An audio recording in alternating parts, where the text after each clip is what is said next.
Colleagues, good afternoon and welcome to meeting number 9 of the Standing Committee on Foreign Affairs and International Development. On January 31st, 2022, the committee is meeting on the mandate letter of the Minister of International Development. To ensure an orderly meeting, I would like to outline a few rules to follow as usual. Les services d'interprétation sont des... Interpretation is available throughout the meeting through the globe icon at the bottom of your screen. And for members participating in person, please keep in mind the Board of Internal Economy's guidelines for mask use and health protocols. Screenshots or taking photos of your screen is not permitted. And before speaking, please wait until I recognize you by name. Lorsque vous avez la parole, veuillez... When you speak, please speak slowly and clearly. And when you're not speaking, please mute your microphone. And I would like to remind you that the comments and observations of the members and witnesses must be addressed through the chair. I'd now like to welcome Minister Sajjan to the meeting along with a team of senior officials. We have with us from the Department of Foreign Affairs, Trade and Development, Peter McDougall, Deputy Minister of International Development and Assistant Deputy Minister, Global Issues and Development, Caroline Leclerc, sous-ministre adjointe. Caroline Leclerc, Assistant Deputy Minister, Partnerships for Development Innovation. Assistant Deputy Minister, Europe, Arctic, Middle East and Maghreb. And Paul Thoppel, Assistant Deputy Minister, Asia Pacific. On behalf of the committee, a very warm welcome to all of you. Minister, I will now turn the floor over to you for 5 minutes of opening remarks, and members will then have the opportunity to ask questions. Please go ahead, Minister Sajjan. Thank you, Mr. Chair, and thank you to the members of this committee. Bonjour à tous. Good afternoon, everyone. You today about Canada's international development portfolio. But before I begin, I want to address the current situation in Ukraine. President Putin's invasion of Ukraine is a blatant attempt to replace the international rules-based order with a world where might makes right. Now, this is an attack that undermines international law. This is an attack that undermines the efforts of the United Nations. And I want to be clear. Ukraine is not Russia. The people of Ukraine must be free to determine their own future. And we will stand alongside our Ukrainian sisters and brothers. But this pandemic has also shown us that as a global community, we can come together during times of crisis to protect lives of those who are threatened. Now, since the beginning of this pandemic, we have seen the first increase in extreme poverty in more than 2 decades, showing that we need to coordinate global action for long-term and sustainable solutions to overcome growing poverty and inequality. We need to improve food security and nutrition and expand education and job creation. Solutions that focus on disadvantaged and marginalized groups, especially women and girls, who throughout the pandemic have been disproportionately affected. Women and girls have too often been responsible for caregiving duties during this pandemic, losing years of schooling and income. And as I said last week at the United Nations General Assembly, it is easy to look around cities in the West and think that the pandemic that has ravaged our world is over. But what has been true for the West has not been true for the rest. The color of your skin should not determine how long one must have to wait to receive a life-saving vaccine. We all have a part to play to end this, to ensure equitable vaccine access. It is why Canada has been a leading donor to help end this pandemic. Canada has committed over $2.7 billion in international assistance to provide emergency health care and support increased disease surveillance and infection prevention. Canada has supplied water, sanitation, hygiene, and to help keep our children in school. Just about half of these funds, $1.3 billion, has helped provide more equitable access to COVID-19 medical supports, from oxygen to personal protective equipment. Canada has has made available 100 million doses through COVAX and bilateral donations. But we know that donations are not enough. So Canada is supporting low and middle income countries to accelerate the distribution and production of COVID-19 diagnostics, therapeutics, and vaccines in country. Providing this support helps these countries build resilience to a future health crises. I also want to take a moment to talk about the importance of our feminist international assistance policy. This policy, extremely personal to me when it was created back in 2017. I've seen what it means when you give women and girls a real meaningful opportunity.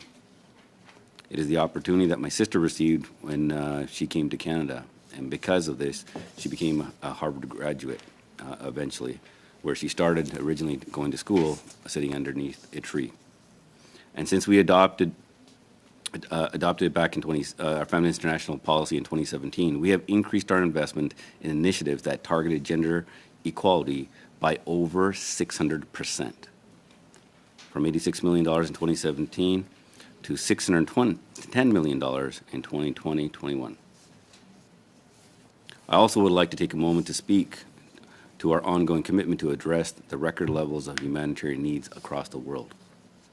Canada's assistance has provided meaningful and timely and life-saving assistance to those most desperately in need. In 2021, Canada provided $43 million to meet humanitarian needs in Ethiopia.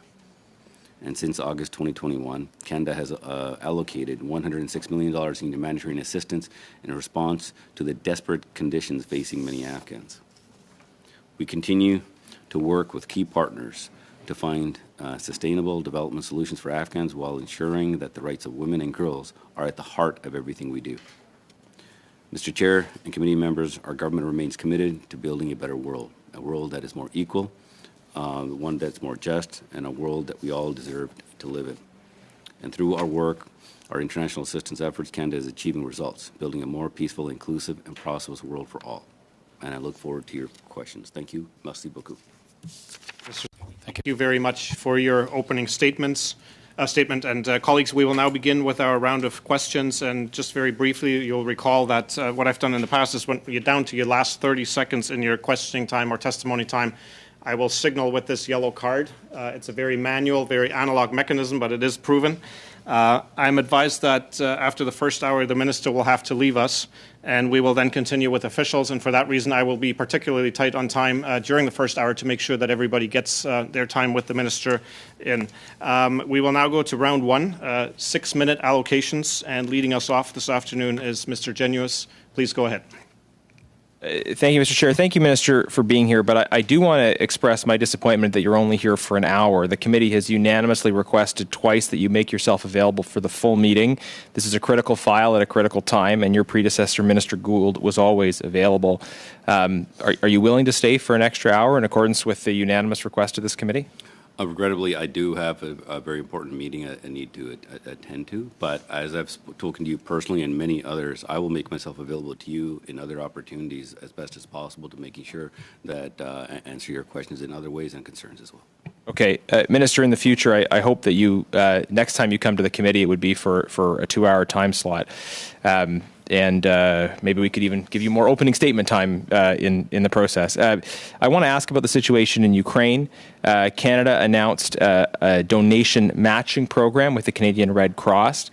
During past crisis, I've heard concerns that the government selecting certain organizations and leaving others out in matching programs has the effect of directing private donations to particular organizations and not others, and in some cases away from Canadian diaspora-led organizations with strong connections in both Canada and the recipient country. So if you could explain why the Red Cross is the only organization selected so far. Obviously, no disrespect to the Red Cross for the great work they do, but would the government consider matching opportunities for additional organizations with long track records such as the Ukrainian Canadian Congress and the Catholic Near East Welfare Association? Mr. Chair, I mean, the question that the member poses is one that I think many people also have. But if I could explain the situation in Ukraine and how the analysis that we're using to provide the support. First of all, we've been monitoring this situation in Ukraine very closely, even before when when the troops were being massed, working very closely with the UN, and hence why we went out very early to announce the $50 million of development and humanitarian support so that funds could be there, be ready to be flexible enough to be able to not only provide humanitarian needs, but also be flexible enough if the situation changed, as it has. And then we also, when it comes to the matching program, we've worked with the Red Cross for some time and have a good mechanism in place. Now, keep in mind, I've spoken with many of the other organizations, especially the UCC, in terms of what support that they provide, and we have other mechanisms to provide additional support if needed. So it doesn't mean we have, just because we have that one program, that we can't use others as well. What we're trying to do is look at all the needs, address the gaps, and provide the support, but do it in a way that's fast enough that will all make sure that we have support on the ground. So, for example, the $100 million also that we announced. So this is all anticipating, and we'll work with other organizations, and not just with one program, but we'll look at other opportunities as well. Minister, I understand what you're saying. Of course, that matching program doesn't preclude other avenues of collaboration. It does seem to me to be a problem, though, that in any crisis, and we've seen this in other cases, the immediate instinct is, the big international organizations, when there are Canadian diaspora-led organizations that are already very active on the ground, that are strongly connected in institutions on the ground, in some cases more so than international organizations. But the kind of knee-jerk instinct is, well, these are people we work with in every crisis, so let's go there. It doesn't seem to me like it would be that difficult to say, hey, we know UCC, Kaniwa, we know these folks are actively engaged on the ground in Ukraine. Let's match donations to these organizations since they know the problems, they know the issues. Well, first of all, I mean, one thing I do know is the Canadian generosity has no limits. The organizations that are here, whether it's them working in Ukraine or other countries, we've been working very closely with them. I've been trying to meet as many as possible to look at how we can enhance their work, the work that they're already doing. But what we're trying to do is look at the best way to move the support into the two organizations. Like I said, I've spoken to the UCC, I've spoken to other organizations, and we're looking at what is the best way to provide the quickest support. Sometimes when you do, there are, various programs, there are different mechanisms that you can go through. And what we've been doing is trying to move as quickly as possible on this. In fact, actually, we've been probably leading the way. It was us in Finland who actually were the only ones that initially provided the donation to the UN. Okay. And we've been trying to get ahead of and anticipate the problem. Thank you, Mr. I want to get one more question in the time I have, and this is with respect to vaccine equity. Your government has imposed increasingly coercive policies targeting Canadians who have chosen not to take the COVID-19 vaccine. Meanwhile, many people around the world still don't have access to vaccine. These are folks who want the vaccine and include, in some cases, frontline workers and the elderly. In total, for the continent of Africa, less than 15% of people are fully vaccinated. So why doesn't your government, seems like it would be a win-win, to end vaccine mandates and increase the number of doses that we're sending to other countries so that we can actually get those vaccines into the arms of those who need them and who want them? I'm glad you're raising the point of vaccines for people around the world. It is very important. We just imagine the complexity of moving vaccine in a country like ours.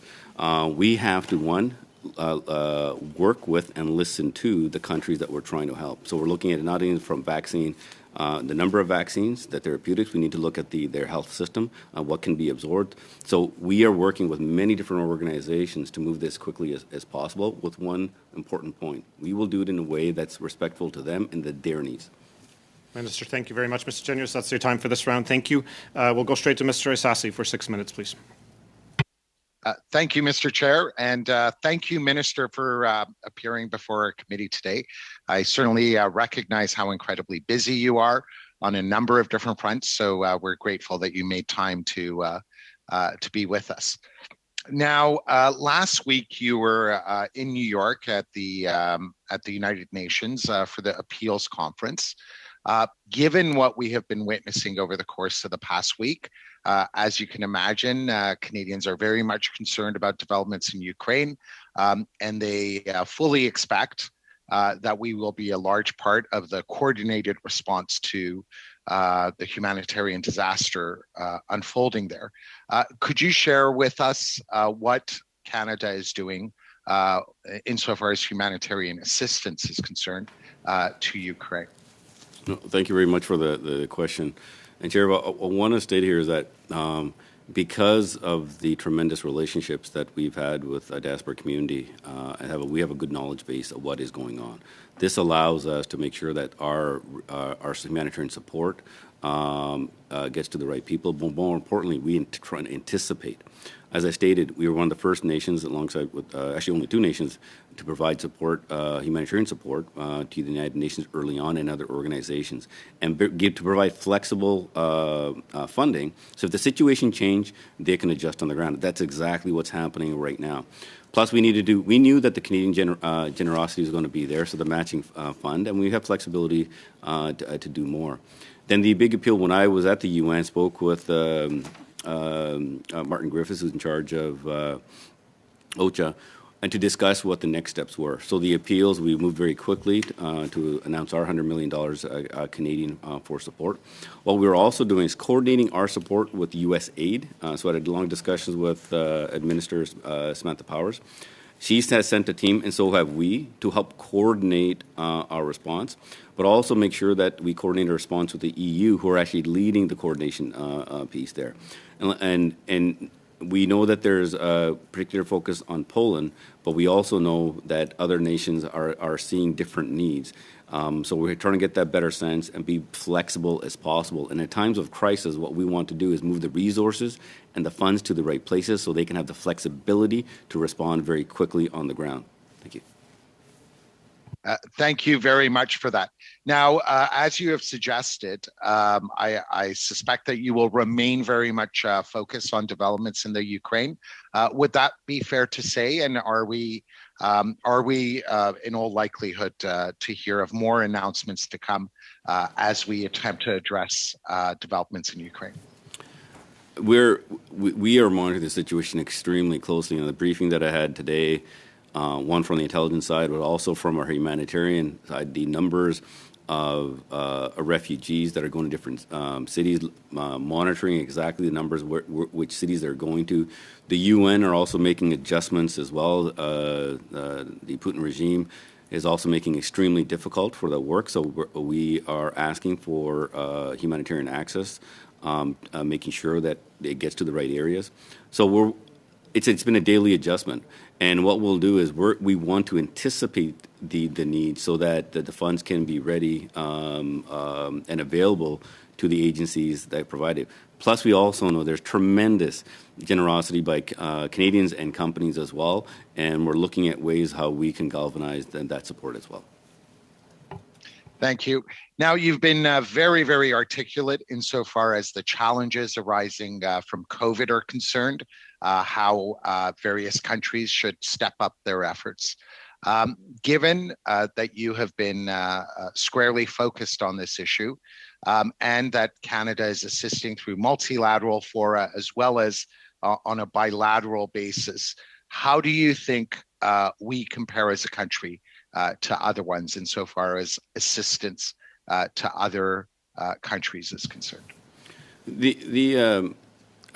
To vaccinate the world, just imagine now the complexity of the logistics around it.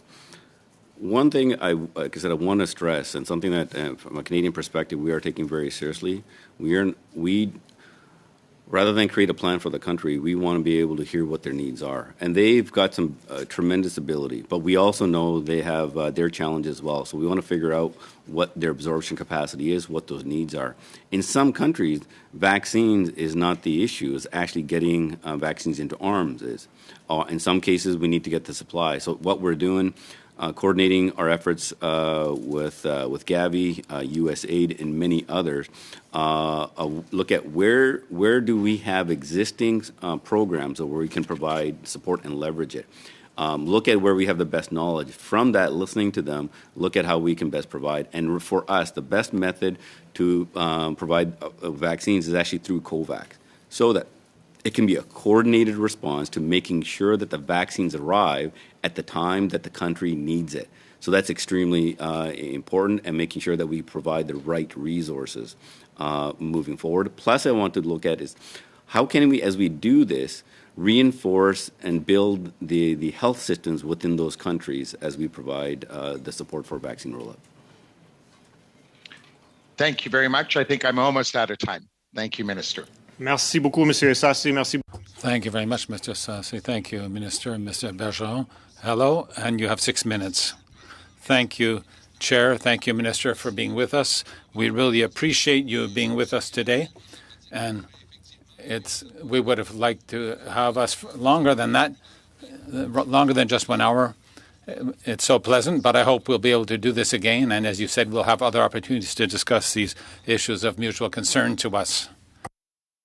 So we will take advantage of all those opportunities in order to be able to debate and ensure that we can work in concert for the well-being of our fellow people all around the planet. So thank you for being with us once again. In your mandate letter, it states that you are supposed to provide aid to the Afghans through humanitarian assistance, and you're supposed to collaborate with Canada's allies, and I quote, to ensure that we protect, and I quote, the rights, democratic rights and human rights, particularly for women, girls, and minorities.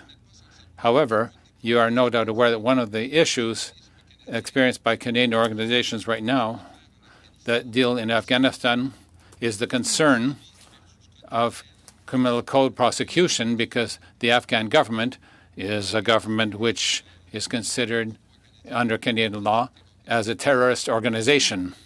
My colleague Alexis Brunel-Duceppe on February 17th last tried to get a motion adopted in the House of Commons aiming to remove this threat in such a way as to facilitate the work of our organizations out in the field, but unfortunately the motion was defeated and we did not get unanimous consent. What do you think about that legitimate concern on the part of non-governmental organizations that need to be reassured that they will not be prosecuted if they have to deal with a government that is considered as being a terrorist in Canada? Mr. Chair, and I want to thank the member for the question, and I just want to also say that, as you know, that I will always make myself available if you have any concerns regularly. We can be more flexible there. When it comes to Afghanistan, first of all, the situation is very concerning. The humanitarian crisis is real, and we need to provide that support to the Afghan people themselves. This is one of the reasons why we moved very quickly to move $56 million for support. We're looking at additional humanitarian support as well, working with the United Nations and other organizations. And as we do this, we want to make sure that we send a very strong message consistently that the rights of women are protected, equitable access to health, and and work with our allies for this. The current law, we all have to follow it. It is something that we need to. We're working with my colleagues on how we can move forward to address this issue, and that's why we're working as quickly as possible on this. But keep in mind, the humanitarian aspect of the support will continue because we're supporting the Afghan people, even through some of the challenges that the existing law poses when it comes to working environment where the Taliban as a terrorist entity is currently running the country. But at the same time, I also want to stress is we're here to support the Afghan people while we hold the Taliban to account and send a very strong message that human rights needs to be protected, especially for women.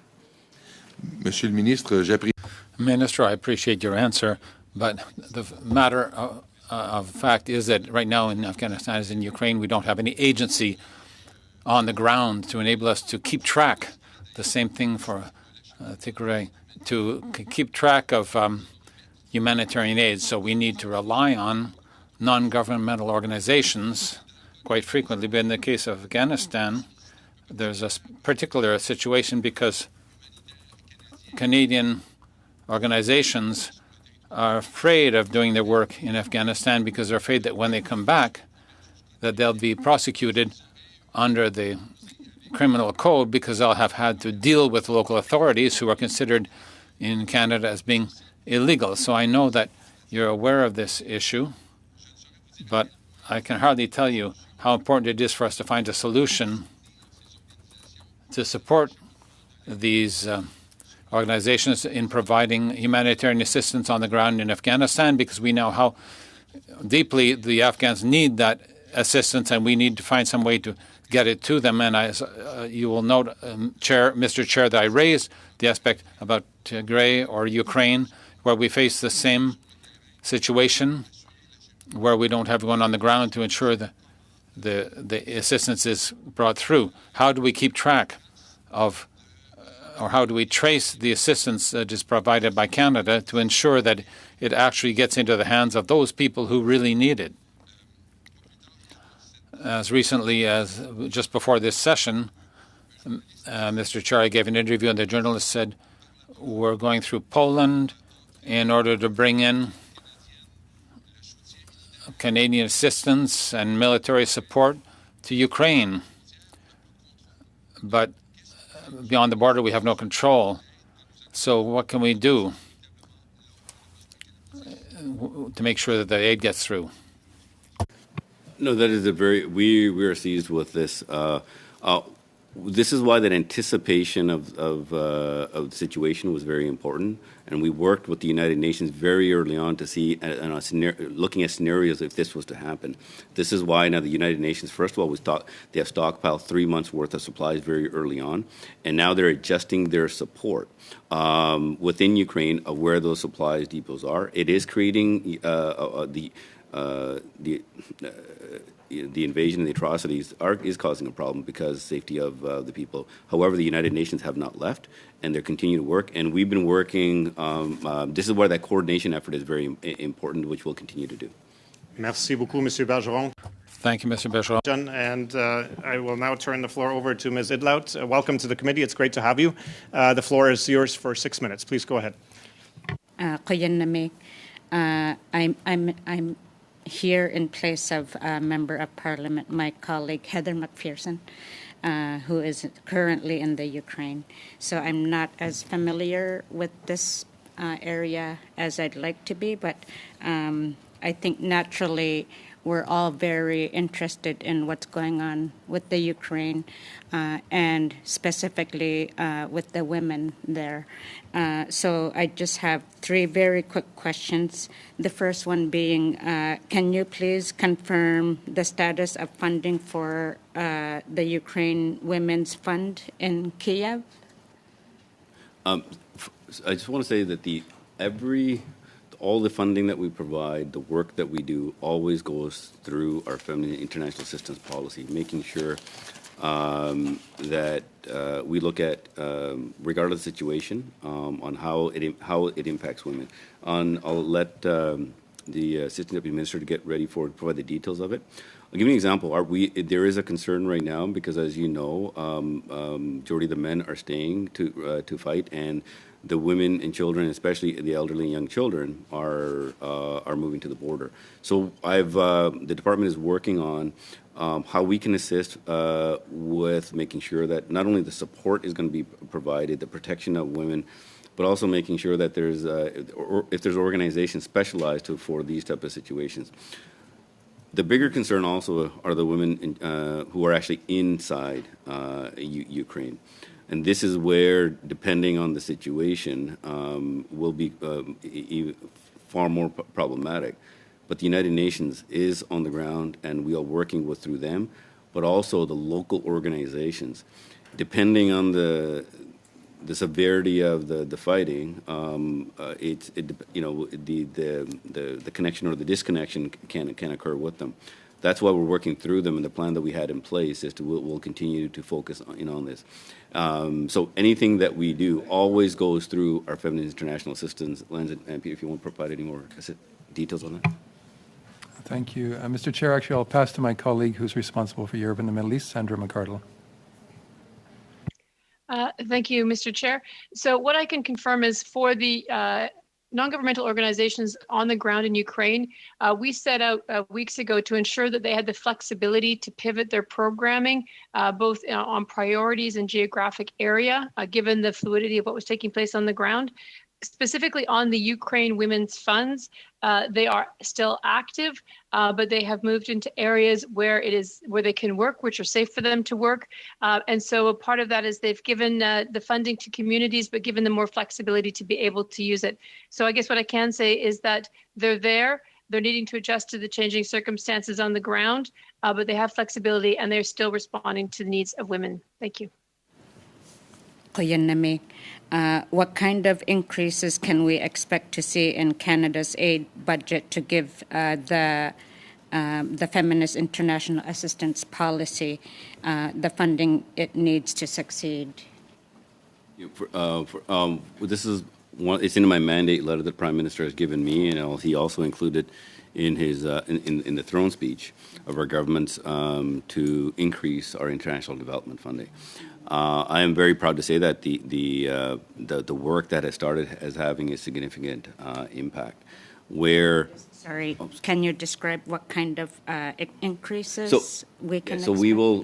So with so we're creating on a plan that will go out to 2030, and then there'll be on opportunities. We haven't fully developed it yet because the mandate letter was just written and the budget is coming up.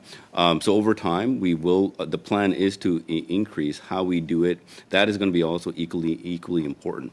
We want to make sure that it's not just an increase in dollars, but how we spend those dollars is going to is going to have a significant impact. We want to make sure that the sustainable development goals are met through our feminine international assistance policy. So we'll have more to say on this as time goes on. Okay, thank you so much. I'm wondering if the minister has heard from the Ukrainian Women's Fund about what their needs are and what their specific needs are and what the government and how the government will be pushing for the women to be included in the talks when it comes to ensuring their needs are being met. Absolutely. This is as Sandra had mentioned earlier. In times of crisis, rather than us trying to determine from Ottawa what needs to be done, we wanted to provide the funding early on and give them the flexibility to be able to adjust, and that's what they're doing. And if more is needed, we'll figure out different ways. So we're monitoring the situation very closely. Our team is in contact. In fact, actually, we have a team on the ground to help coordinate some of the work. And we mean on the ground is not inside Ukraine, but outside, so that they can work with the United Nations and many other organizations and try to do what we can. And our job is when there is a gap that's identified, we will try to fill it as quickly as possible. Thank you so much, Kayanaming. We've been hearing ideas in today's debate about what ways that we can support the Ukraine. I'm wondering, though, if through your talks that you've had with groups over there, if you can give us a description of what's been shared with you and your offices about what the needs of the Ukrainian women are at the moment. And just a brief answer in the interest of time, Minister. Thank you very much.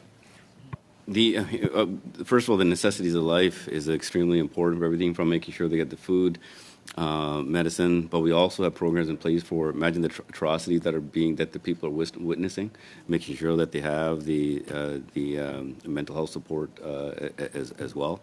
But we will our team will continually work to look at what those needs are.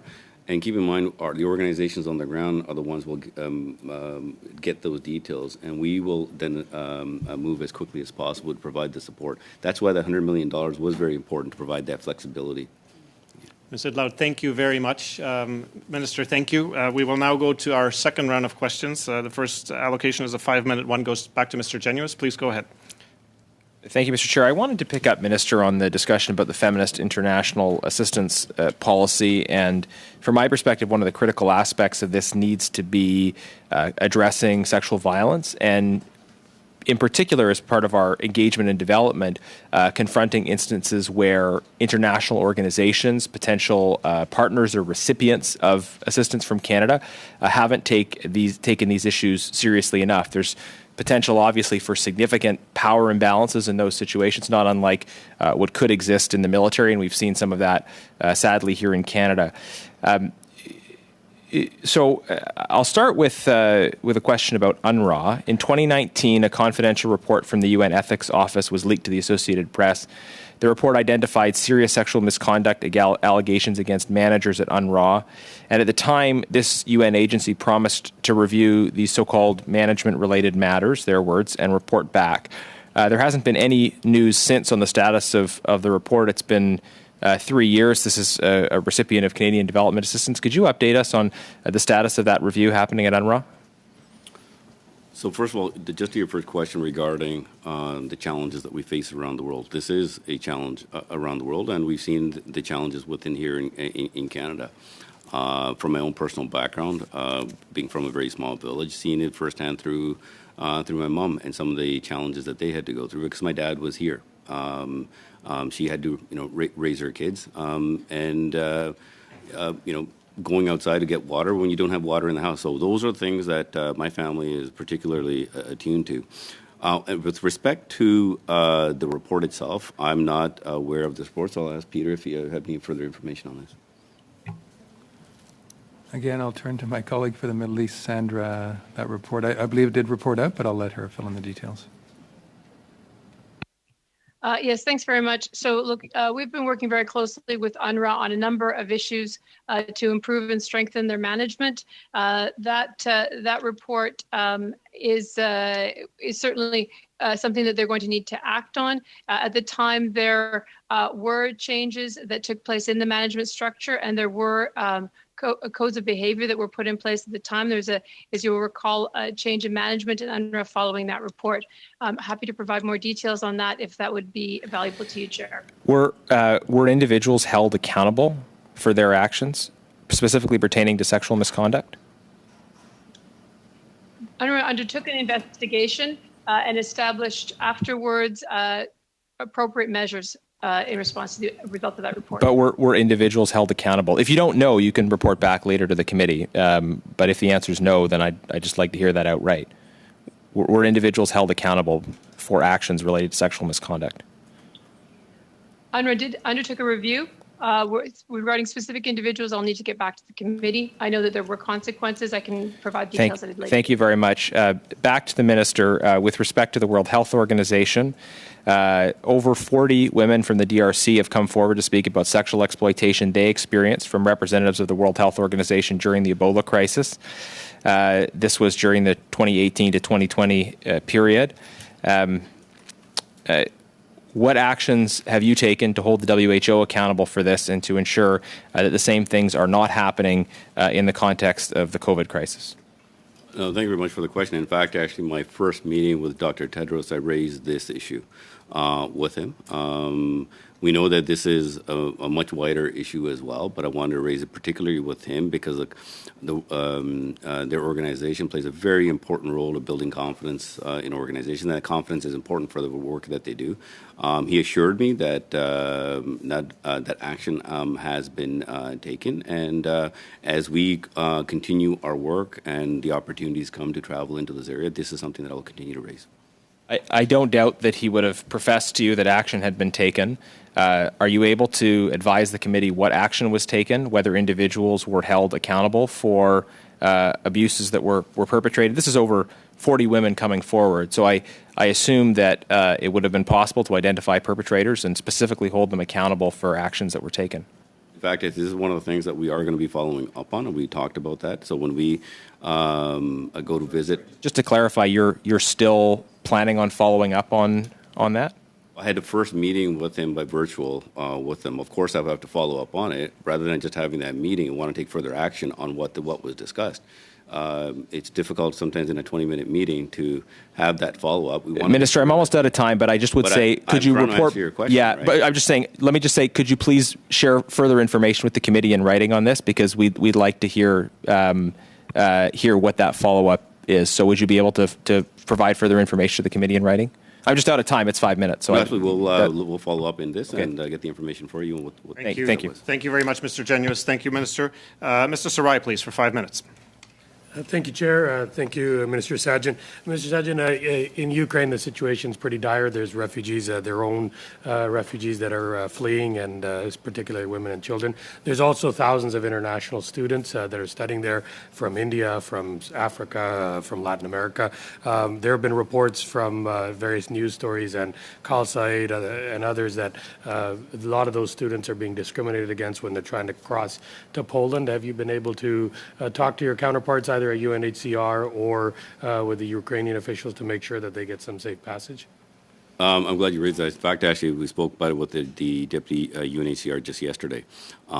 This is something that the Prime Minister has raised, and also Minister Jolie.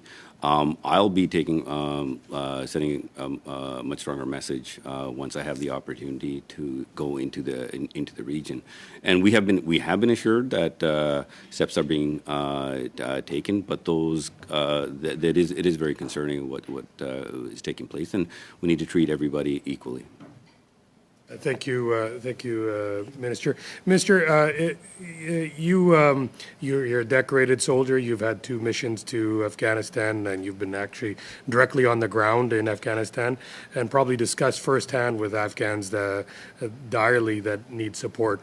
Can you share with us what you learned from your experience in Afghanistan on what they need humanitarian-wise, and how Canada is helping provide that? The humanitarian situation on the ground is extremely dire.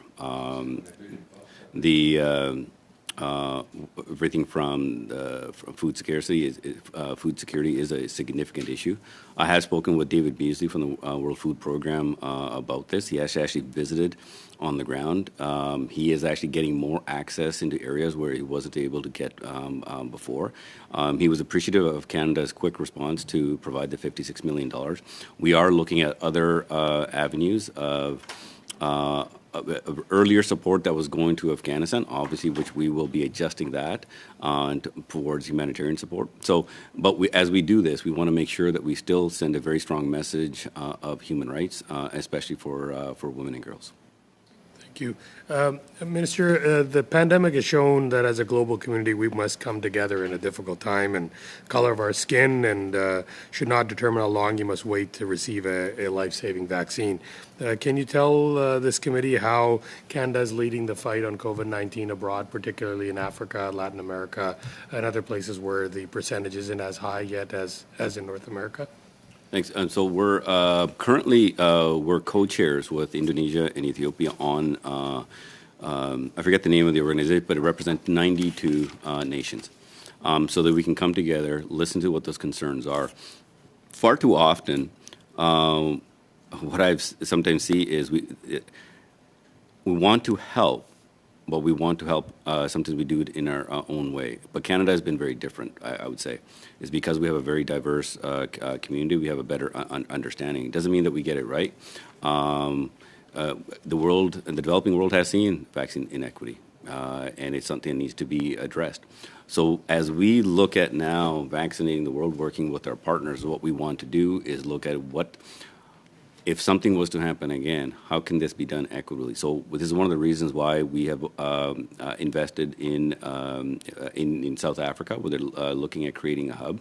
World Health Organizations are identifying other locations as well, and then we need to work further to look at what the needs will be and how to make sure that those hubs are actually turned into reality. And if a pandemic was to occur again, that the vaccines can roll out far more equitably. But while we also do this, and the investments that we make, we have an opportunity to reinforce the health systems of those nations as well. And every nation is going to be particularly different. What I am concerned about right now is areas where there's conflict. We're very fortunate that Gavi does have experience in working in those areas. So whether it's going to be Yemen, Afghanistan, even places like Ethiopia. So that is one concern. So we're trying to look at where those problem sets are, which nation has certain skill set to operate in certain areas. But progress has been made, and now the actual concern actually has been is not even just the vaccine supply; it's the ability to actually get vaccines into people's arms. That's what we're focused on now. Thank you. Mr. Sarai, thank you very much. Merci beaucoup, Monsieur le Ministre. Maintenant, Thank you very much, Minister. And now Mr. Bergeron for 2.5 minutes, please. Thank you, Chair. In a communique, it states that on February 25th, more than 13.8 million doses of vaccine were delivered by Canada through the COVAX mechanism, but that Canada had also shared, under some mechanism that no one is aware of, 762,080 doses in a bilateral agreement with a certain number of Latin American and Caribbean countries. As you are aware, Mr. Chair, on several occasions we have demonstrated a considerable concern for countries that have a unique situation, territories that are subject to unique situations like Palestine and Taiwan or Haiti. And like Ukraine, many of our fellow citizens come also from Haiti, which is going through a substantial crisis. It's one of the poorest countries on the planet that had an earthquake and is going through a political crisis. And so doses were provided in Nicaragua, Argentina, Guatemala, Costa Rica, Peru, Barbados, Ecuador, Saint Vincent and the Grenadines, Trinidad and Tobago, and Jamaica on 3 occasions, but no doses for Haiti. Why not? So first of all, the doses that were originally when we were vaccinating inside Canada, our plan was always to go through COVAX. There were certain times there was an opportunity to actually deliver doses bilaterally, but the best way to do it is actually, first of all, is we need to go through COVAX. Now the actual issue is not about supply anymore. In fact, actually, when I was at the UN meeting many of the representatives of the countries, it's been about understanding the ability to absorb. So within Haiti, I believe that there has been a vaccine delivered, but I will have to get who can answer that question. When it comes to Haiti, as we're assessing the situation, they also need predictability as well. So this is where COVAX becomes very important. Sometimes when I can understand we want to talk about getting vaccines, and from our perspective, we just get it there. We have missed out probably the most important thing is the nation's ability to provide it, and do we have a consistent plan to be able to deliver it? Haiti has been that they needed far more predictability, and there's some nations that are saying, well, hold off a second, we need to set things up, and that's where it becomes very important. I actually have spoken directly with the permanent representative from Haiti about this, and they were happy with how we were working together on that. And then sorry, if we have more time, Mr. Chair. Just a few seconds, Minister, if that's possible, very quickly. Can answer that question directly? Just quickly say that in the 762,000 you mentioned, that was AstraZeneca. There was a certain shelf life left. We needed to move it quickly bilaterally. We went to all those countries, including Haiti, and asked them if they were willing and able to take those doses. And the list you read out was the list of countries that were able and willing to take them at that time. Merci beaucoup, Monsieur Bergeron. Thank you very much, Mr. Bergeron. Witnesses. Ms. Idlout, please, for 2.5 minutes. Please go ahead. I'll be asking about Tigray, especially given the siege that was enforced against Tigray from June 2021. The Canadian government had allocated millions in aid money to Ethiopia since the war against Tigray began. What are the instruments or methods that the federal government will be using to ensure that some of the monies are going to Tigray? The situation there is very concerning, and we have expressed our serious concern. The Prime Minister has been personally involved. In fact, actually, I've met with I forget David. I forget the last name. Who runs the International Rescue Committee? Miliband. Who actually they lost some of their members who were killed there, and we very strongly express our concern with that. Humanitarian support, we will continue to always provide. We need to provide that support. However, development aid we have stopped on the development aid side. But humanitarian support, we need to continue that. In fact, actually, we're pushing for making sure that humanitarian aid does continue, especially into the conflict-affected areas. Peter, you want to add anything to that? Just to say that we're placing a special attention on ensuring humanitarian access, particularly in the Tigray region, through advocacy and working with both the Ethiopian government and the Tigrayan side. Are there any instruments or methods by which you will be doing it? Working through our embassy in Addis Ababa primarily. Okay. And how are the agencies Canada relies on to distribute these funds accounting for their direct use for the people of Tigray? Well, in Ethiopia, as in many countries, we rely most heavily on the UN system of agencies, so the World Food Programme, OCHA, and the International Committee for the Red Cross.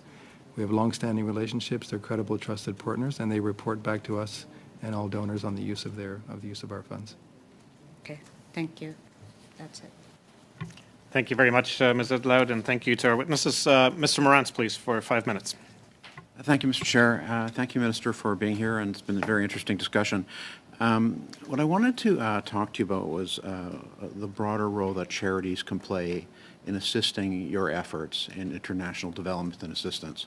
And obviously, government has a major role to play, but charities also can play a major role in this regard. Right now, there are 3 pieces of legislation at various stages in our system. 2 of them are Senator Omnivar's Bill S-216, which is the Effective and Accountable Charities Act. There's Bill S-217, the Frozen Assets Repurposing Act, and actually my own private member's bill, Bill C-240, which is the Supporting Canadian Charities Act.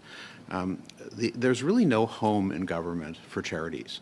In fact, my colleague, Mr. Jennings, asked a question about Bill C-216 a few days ago in question period, and no one seemed to be able to answer the question. It was, what's happening with the idea of reforming the concept around a direction and control for charitable purposes. Senator Omnivar's bill would loosen that restriction by making it a reasonable, the charity would have to take reasonable steps in this regard. How open are you to these types of bills in order to assist charities across the country in helping you do your job in international assistance and development? Thank you, Mr. Chair. And you raise a very important question. I have always said, and in fact, actually, not only in my previous portfolio, but even beforehand, I've seen on the ground the tremendous work that charities can do because they have unique access, and even some that are small can have a massive impact. I'm personally seeing that. So I've made it a personal goal to work with a lot of Canadian charities and NGOs, and I've been trying to speak with many of them so that, one, our department can be more efficient. So putting the bill proposal aside, we will continue in our department to create greater efficiency to work for. That's something that we will definitely do. When it comes to this particular bill, it doesn't impact us for us to continue because it's more of how the CRA functions. We are looking at things on how we can how we can be more efficient. And I think all our colleagues who are responsible for this would be open to look at opportunities to allow the charities to be more effective on the ground. Just one thing I want to put, but also at the same time, as ministers responsible for our respective portfolios and taxpayer dollars, the control accountability mechanism also needs to be in place. We need to figure the right method out and the balance for it. And I appreciate your answer, but it leads to really the broader question as to a home in government for charity. So, for example, when Mr. Genios asked the question about Senator Omnivar's bill, no one was able to answer. The Minister of National Revenue twice gave an answer that was not at all related to the question. So don't you think that, and you alluded to the fact that really this is a national revenue issue, but the Minister of National Revenue couldn't answer the question. The Parliamentary Secretary to the Minister of Finance or the Minister of Finance couldn't answer this question. There needs to be a place in government where thought can be had around bringing these issues together as to how charities can be leveraged for all kinds of reasons, including international development and assistance.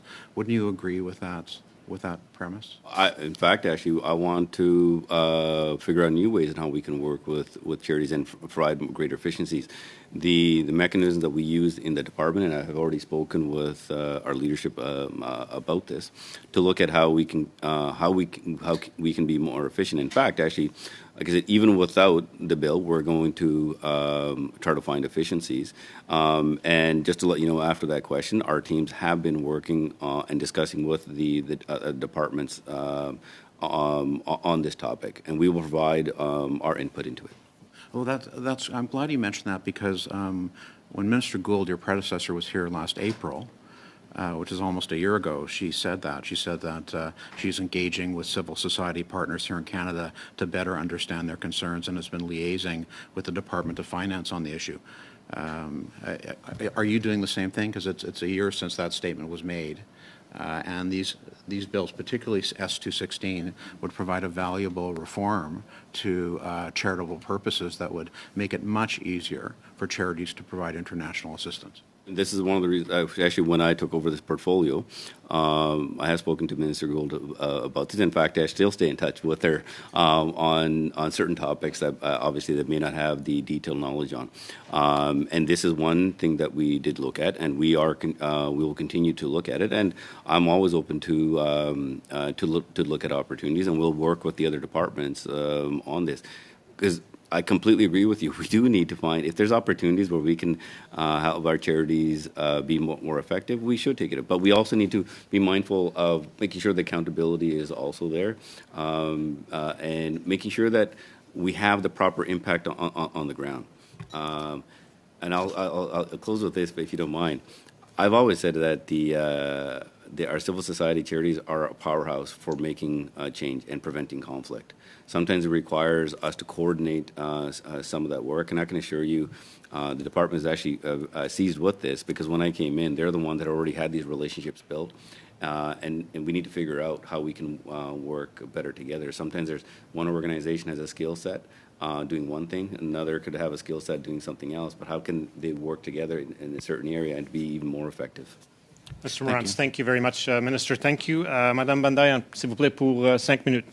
Ms. Bendayan, please, you have 5 minutes. Thank you, Chair. Today at committee, and I understand the importance of your next meeting. So, at whatever time you need to go, please feel free to do so, and I'll continue with your officials.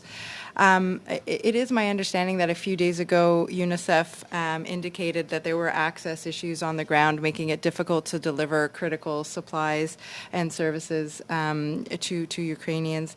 And earlier today, I believe there were talks in Belarus between Ukrainian and Russian officials, and during those discussions today, there was a preliminary understanding on creating safe corridors for the provision of humanitarian aid. I wonder what you could tell our committee about those discussions that happened only hours ago.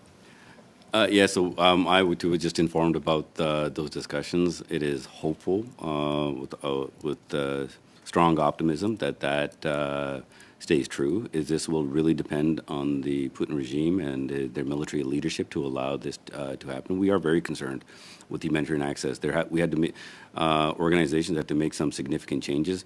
The local organizations also have had some significant impact themselves. But what we will do is making sure that the appropriate supplies across the border can get to the appropriate agencies who can then feed into the United Nations. And one thing I have taken away is that I will be discussing with the various United Nations leads on how they will provide, not directly themselves, but also some of the local organizations who have direct access to those communities. Thank you, Minister. And there are also, indications that Russia may resort to siege tactics, given their limited progress over the last number of days in their in illegal invasion. I wonder what impact you think this will have on our ability to get humanitarian assistance to Ukrainians? The impact will all depend on the Putin's regime.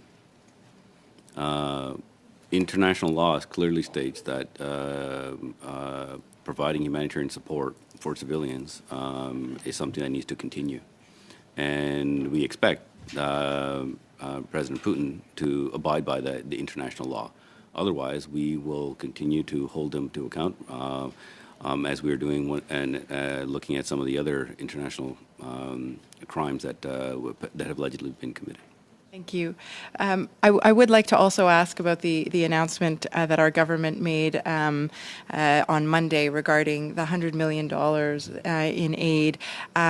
How quickly do you anticipate that we can, deliver assistance through this funding on the ground to Ukrainians in need? In fact, actually, the team is already working on it. As I spoke with the deputy head of the UNHCR just yesterday, the team was already working out a plan. We need to make sure that the fund goes into the right place where the needs are. So, for example, whether it's going to be outside the border, inside.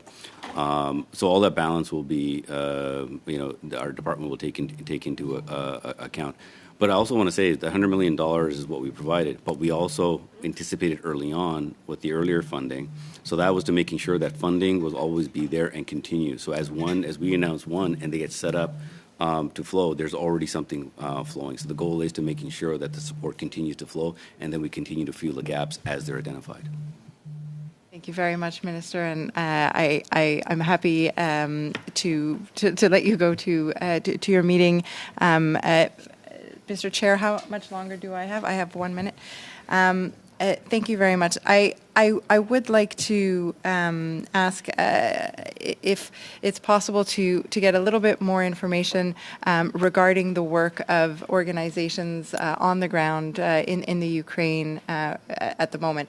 I understand that we are working through partners at the United Nations, but it would be, I feel, interesting for this committee to get a better understanding of the NGO network in Ukraine, and I'm happy to take that answer now, or if you prefer, officials can follow up in writing.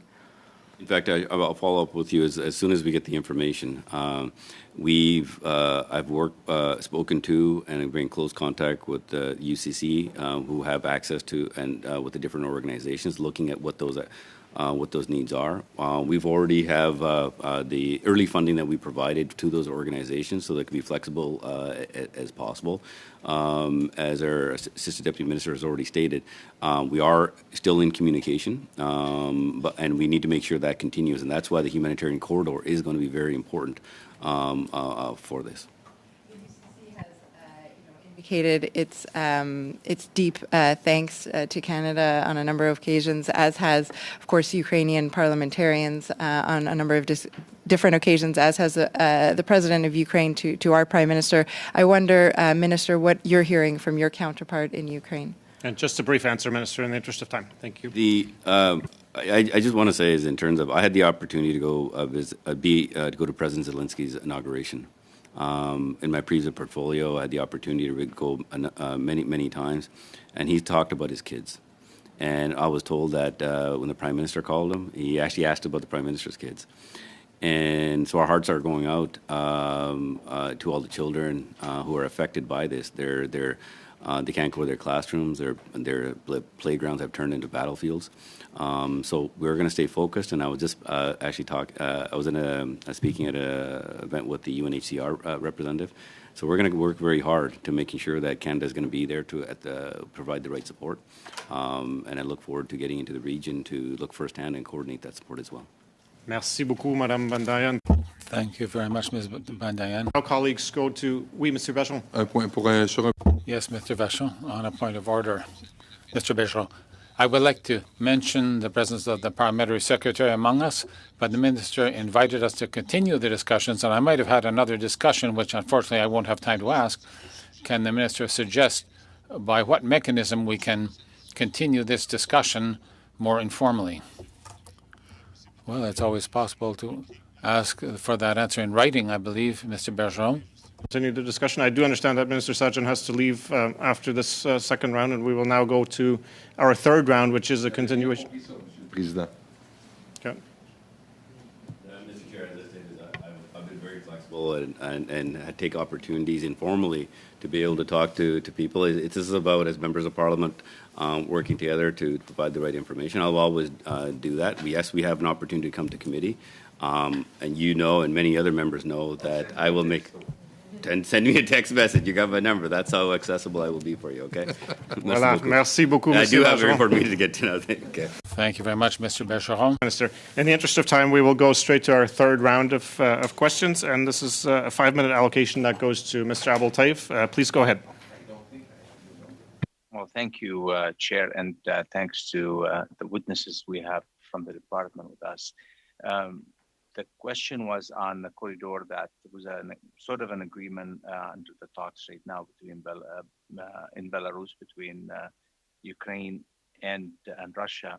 And that corridor could mean two things. One is more refugees, so people to leave the country, and the other one is access to bring aid and humanitarian assistance Monsieur le Président. to areas. Oui, Monsieur Bergeron. Point of order, Mr. Bergeron. Our colleague does not have the microphone in front of his mouth. Thank you, Mr. Bergeron. Voilà, parfait. Merci beaucoup. Is that clear now? It should be. Let's just maybe have you talk a little bit more just to make sure. Yeah, I just want to make sure that the sound okay, one second. Let's do a quick sound check on the go. That's okay. We'll just pause the clock for a second. We did the sound check. Is that good? Okay. I'm told it's good, Mr. Abel Taif. Please go ahead. Start over again. Thank you. So I'll start over. The corridor in that was sort of agreed upon. I hope that will continue to be the case. That means more people are fleeing the country in Ukraine, and right now we know that there is 5 countries that receiving refugees. There is some talks out there that there will be some new refugees from the Ukrainian land will be replacing others from Syrian refugees in part of Europe and in Turkey. Do you have any information on that? Can you give us any idea if this is true, and what's going to happen if this is the case? Where will the other people go? Perhaps, Mr. Chair, I'll start and then ask my colleague for Europe if she has anything to add. I mean, the early reports there are now probably more, but as of this morning, over 1 million people who've left Ukraine. They are, Mr. Chair, mostly in the 5 bordering countries. We have not seen any onward movement yet. The UNHCR is, along with the recipient states, are very every day are working hard to put infrastructure in place to receive them. Again, we're not seeing a lot of onward movement. So I don't, at this point, see any direct implications for Syrian refugees. I think you said in Turkey and elsewhere in Europe, but so far I don't see anything. I don't know. I'll stop there. Well, thank you for this answer. Just I want to clear this point. Now, in anticipation that this is going to be a long game, and which we hope not. We pray that this will end soon and things will get back to normal. But in light of that, how prepared we are and what we have out there as far as assistance to be able to give the proper support for the people fleeing their countries, as far as housing, as far as school, as far as food and medical aids and everything. Are we prepared? That's an excellent question, Mr. Chair. Yes, I would say at this point that the system, the humanitarian and refugee support system is well prepared. The flash appeal that the UN held on Monday was seeking to raise $1.7 billion, and it raised $1.5 billion. This almost never happens.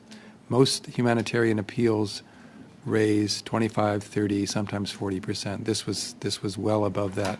So the system is well funded to respond to the refugee flows. Of course, if it goes on and on and on and gets into 5 to 10 million, then there will be a need for additional funding. Was there any direct ask for financial allocation by Canada, or that was just on voluntary basis where you come forward and you pledge your support or your financial support? So that's where we pledged. We've pledged $125 million in assistance since January, but in that particular conference we pledged $100 million in additional funding. So the $100 million is over and above the 125. Is that correct? No, it's part of the 125. We announced $15 million in the end of January in anticipation of the crisis. In February, we launched just at the end of February, the matching fund in which we committed to provide $10 million to the Canadian Red Cross. And then just on Monday, we committed the additional $100 million to the UN appeal. Since I have you there, I would really appreciate a brief on what's happening in Yemen right now, if you can give us an idea. I will say a couple of words on Yemen and then ask my colleague Sandra, who's responsible for the Middle East. Yemen, from a humanitarian perspective, continues to be one of the worst crises in the world. I'll have to check my data, but I think was last year our second highest funded humanitarian crisis after Syria. This year, I expect it will be in the top 3 or 4. But the situation there, from a humanitarian perspective, does not seem to have improved at all. Sandra, anything in the last 30 seconds? Look, I'll just confirm we are still engaged in Yemen. This year we provided $72 million to respond to the humanitarian needs. As my colleague has said, the situation remains disastrous. There's hardly a plague that country isn't suffering from, and exacerbated further by COVID and ongoing conflict. Look, I think in the end, until we're able to resolve their role as a flashpoint between Iran and Saudi Arabia, we'll continue to have difficulties resolving their humanitarian needs. Thank you very much, Mr. Abultayev, and thank you to Mr. McDougall and Ms. McArdle for the answers. We will now go to Mr. Isasi, please, for 5 minutes. Thank you, Mr. Chair. If I could start with Mr. McDougall. Mr. McDougall, we heard from the Minister regarding Canada's leadership on COVID. As you can appreciate, this is an issue that is of tremendous importance to Canadians. I have heard members of Parliament repeatedly talk about how important it is that we be there for other countries. I was wondering if you could, I know that we're going through multilateral channels as well as assisting on a bilateral basis. Could you perhaps share with us whether we are playing a leadership role and whether we are one of the most generous countries insofar as assisting other countries with COVID is concerned? Thank you for the question, Mr. Chair. Yes, I think I can say quite categorically that Canada has been an extremely generous international assistance donor to COVID. Since the start of the pandemic, we've committed $2.7 billion in assistance. The vast majority of that through what we call the ACT A platform, which is for vaccines, therapeutics, and testing. Looking at the issue of vaccine equity, the government committed to provide 200 million vaccines via COVAX by the end of 2022 as part of the G20's overall commitment to vaccinate 70% of the world by the end of 2022. We have so far made available 137 million doses to COVAX, and the remainder will come either through cash commitment by the Government of Canada or through surplus Canadian doses. So yes, safe to say that we have had a very strong leadership role. Thank you. Thank you very much for that comprehensive response. Now, if I could once again ask Ms. McArdle a question. As you will recall, the last time you were before our committee, I did share with you my concern that there are going to be numerous reverberations from the situation in Ukraine throughout the world, given the reality that Ukraine was a breadbasket in Europe and was sending agricultural exports to many, many countries, amongst them some that are going through a very difficult time, such as Lebanon. So once again, I just wanted to know whether we are following developments closely and how that will impact our international assistance and our humanitarian assistance, not only to Ukraine itself, which is obviously critical, but to other countries that are going to be hit very, very hard. Thank you, Chair. Clearly, the situation in much of the Middle East, which remains precarious as a result both of political instability, COVID and other economic measures, clearly these countries are going to be vulnerable to increased food costs, and other parts of the world as well that depend particularly on wheat as their main source of calories in their day. We are following this closely. You'll know that we're a very generous donor to Lebanon and have development and humanitarian funds there. We're sensitive to the economic collapse in that country and are using those funds to address that. My colleague, Peter McDougall on this, who leads on humanitarian, we are in contact about using the need to have recourse to agencies like the World Food Programme or FAO to address food security. So watching this very closely and quite frankly, with a great deal of concern, particularly when combined with rising energy prices. Thank you very much, Mr. McDougall. Since Ms. McCardell did reference you, is there anything you wanted to add to that? Just to say that we are in ongoing dialogue and discussion. It's an issue we follow very closely. The consequences obviously could be quite dire in the other regions that you've mentioned and that Sandra has mentioned. Thank you very much. Now, my last question, given the time that remains, was I know that we certainly appreciate the significance of developments in Ukraine. We are attempting as a country to be there, to punch above our weight. Given the financial assistance we've provided, has any of that gone to any of the neighboring countries that have been very generous in terms of letting in people who are fleeing from Ukraine? Just wanted you to pinpoint whether some of that funding has gone to neighboring countries to assist refugees. And just a brief answer, please, in the interest of time. So the appeal that I mentioned, the UN appeal, I forget the exact numbers, but I will say about 1.3 billion of that was for Ukraine, and the remainder was for the 4 or 5 immediate border countries. So a portion of Canadian funding will be going to support the UNHCR and other UN actors to support refugees in those countries, to take some of the pressure off Poland, Moldova, etc. Merci beaucoup, Monsieur Sassi. Thank you very much, Mr. Nassassi. And now, Mr. Bergeron, you have 2.5 minutes, sir. Merci, Monsieur le Président. Thank you, Chair. Mr. McDougall, I'm sorry, but I'm not sure I understood your answer concerning Haiti, which I thought was quite interesting, but well, quite simply, you spoke to me about AstraZeneca, and then you returned to the RNA messenger vaccines, including Haiti. But how was Haiti included in that? I'm sorry. I'll start again. Last September, there was a surplus of AstraZeneca in Canada on the ground. And there was an expiry date around December, so it was important to move those doses forward.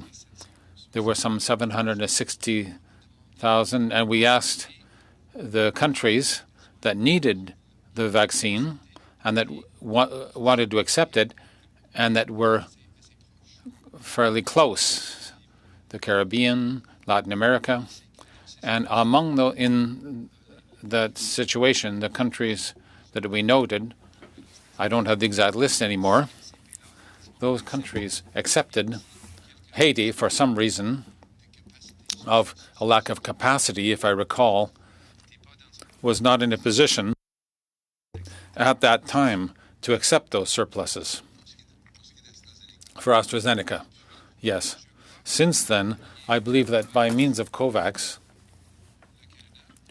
or to which Canada gives some $700 million of support, or it's less than that, but I believe that by means of COVAX, Haiti did indeed receive the doses, but I don't know the exact numbers, but I could provide that.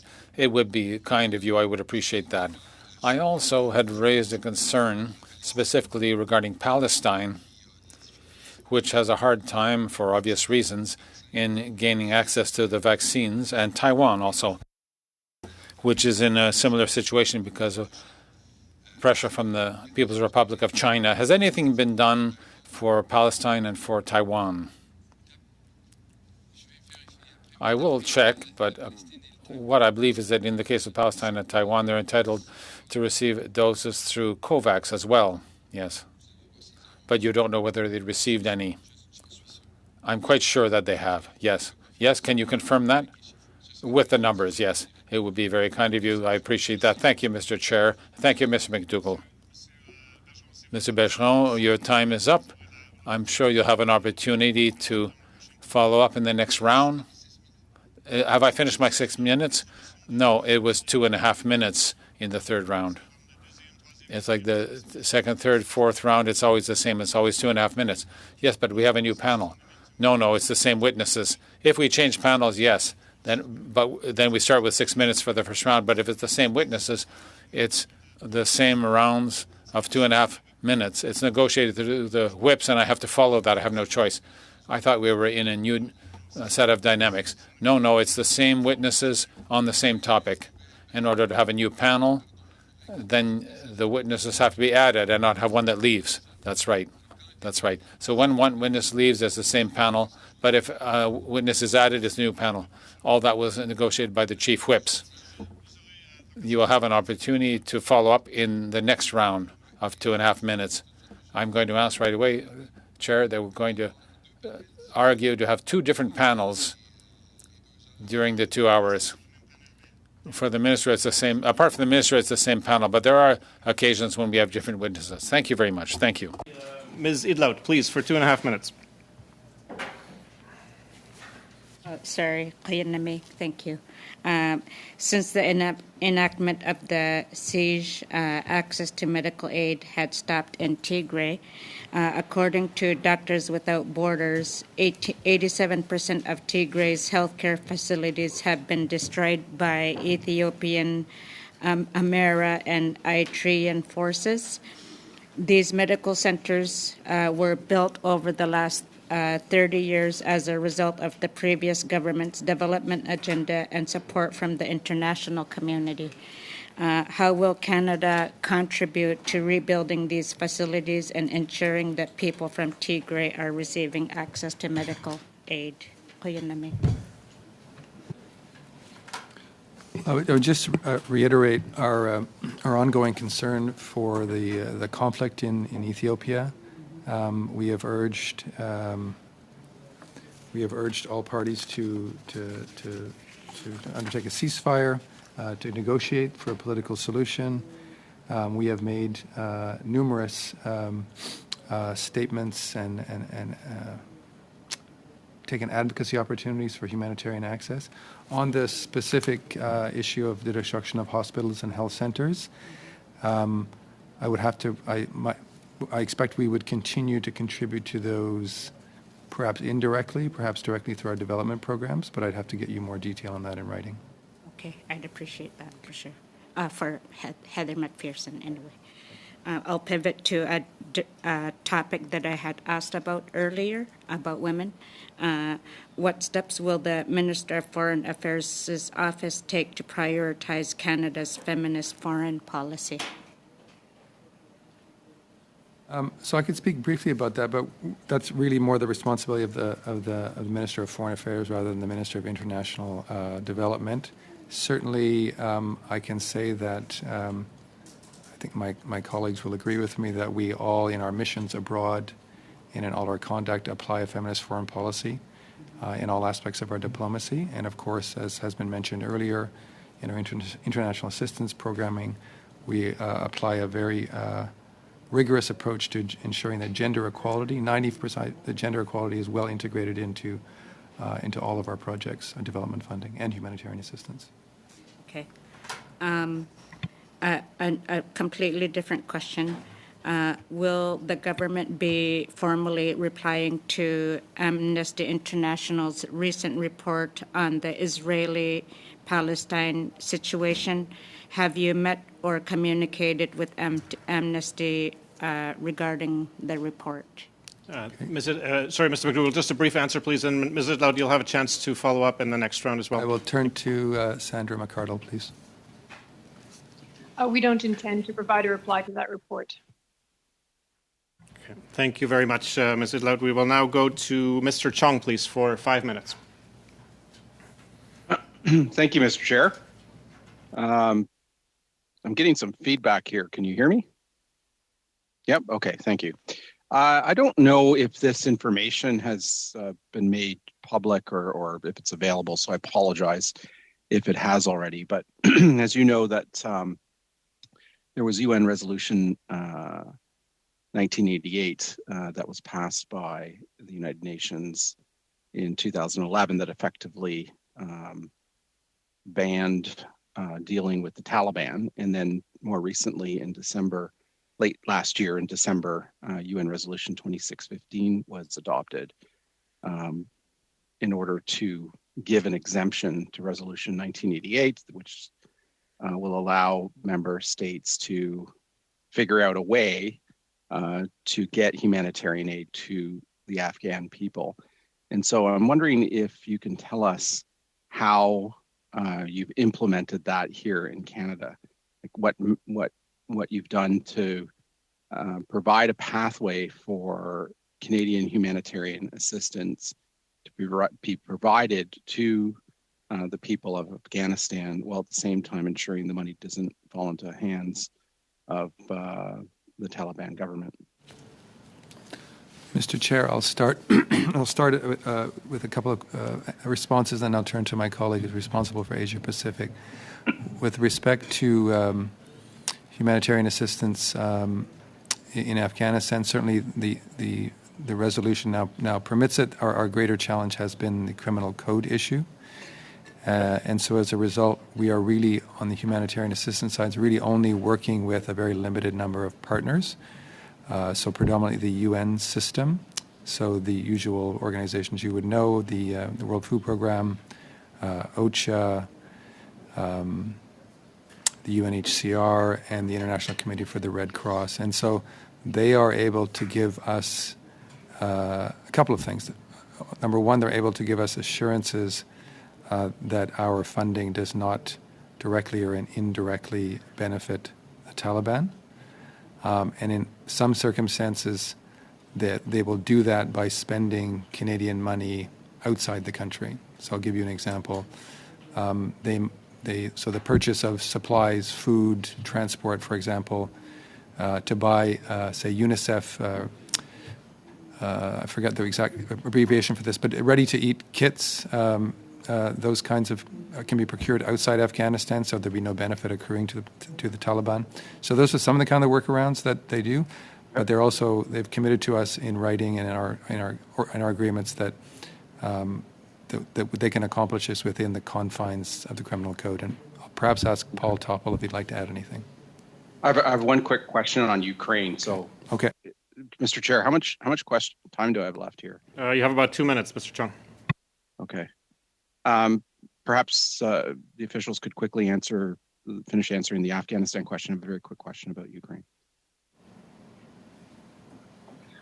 Just to add, as the minister had noted, we are looking together with other ministries on updating the criminal code regime down the road so that in the context of Afghanistan-like situations, Canada has a robust framework to use all its tools in order to deal with humanitarian assistance issues without impacting the issue of dealing with a de facto authority that is a listed terrorist entity. Yes. Okay. Thank you. I appreciate that. Just a quick question on the humanitarian crisis in Ukraine. What I'm particularly interested is there's some 900,000 Ukrainians who fled into the European Union. What what's the mechanism by which the Western Alliance is going to figure out how we're going to share the burden, share the resources of these 900,000 refugees? Is it like a quadrilateral dialogue between Canada, the United States, the United Kingdom, and the European Union? Is it some other mechanisms? Maybe I know it's not directly related to the portfolio, but surely there's some discussion in the department about how that coordination is going to happen. So I'd like and just a brief answer, please. Mr. Chair, so look, I think fundamentally, this will be first and foremost an issue dealt with by the European Union. Obviously, many countries, very wealthy, big refugee recipient countries in their own right. So at this point, they have not reached out to us for assistance, but we've been very unified, as you know. So look, there's conversations happening constantly. If they raise it with us, we'll be ready to respond. Thank you very much. Thank you, Mr. Chung. We'll now go to Mr. Oliphant, please, for 5 minutes. Thank you very much. I didn't get to do a sound check. Could we just check my sound is okay? All good. Thank you. Thank you to the witnesses and for your work today, but your work always. I want to focus on two areas. And the first is, you probably think I know this, but I don't. And so it is actually not just a moot question I'm asking. It's about the Canada Fund for Local Initiatives, the CFLI, and how it works and how much of it is directed by the local heads of mission, maybe, and how much of it is directed centrally based on mission mandates. I looked at the minister's mandate letter, and it says, to increase the annual investment in the CFLI to help with our work with feminist agenda, the LGBTQ2 activists and human rights defenders.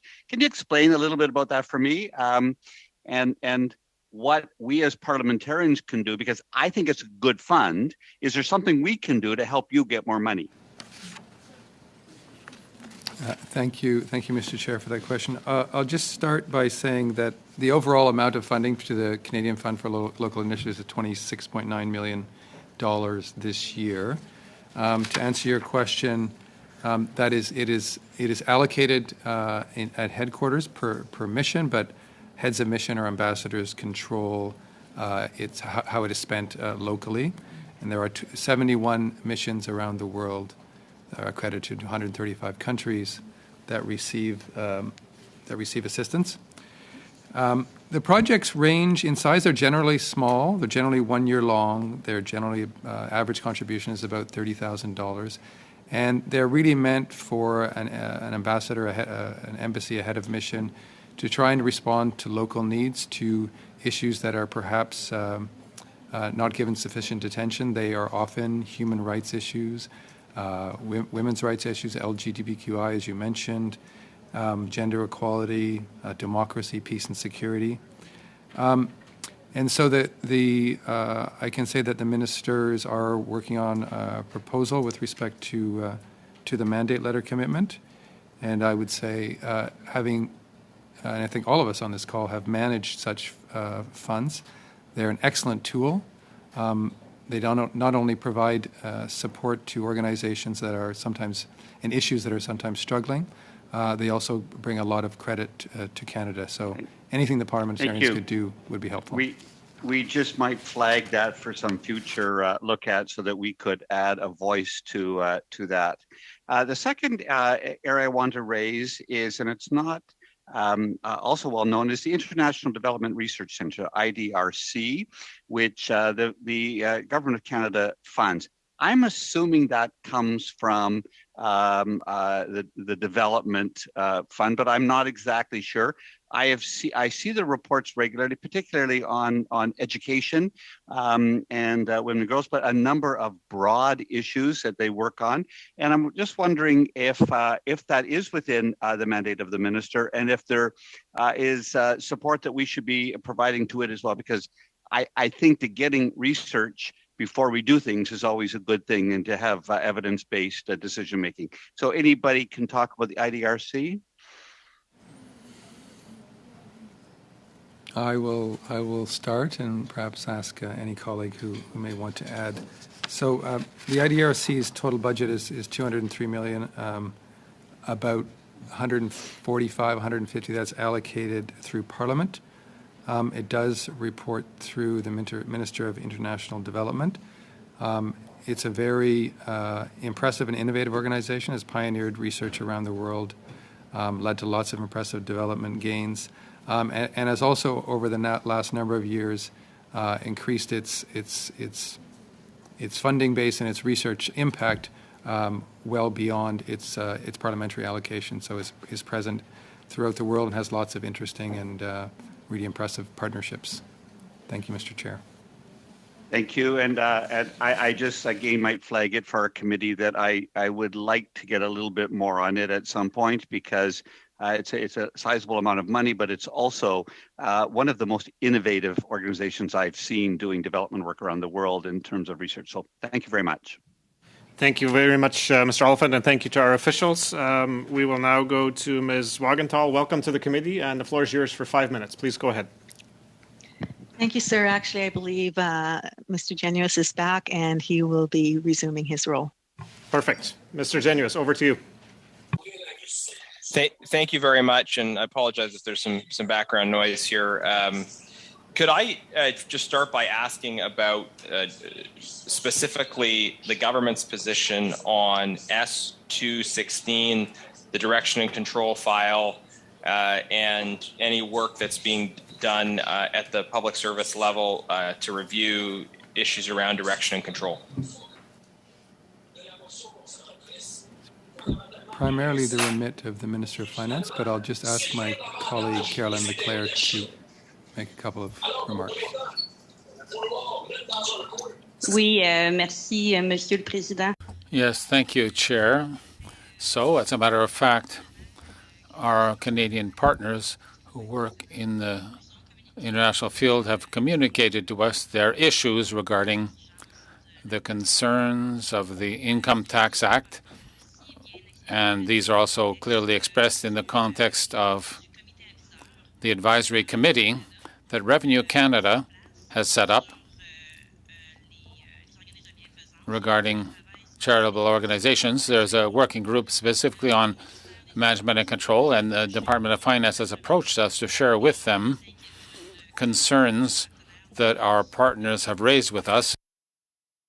We have also discussed with them regarding the importance of local appropriation and accountability, but they are the ones who handle the review of the bill and thus who are going to be recommending the government's approach in that regard.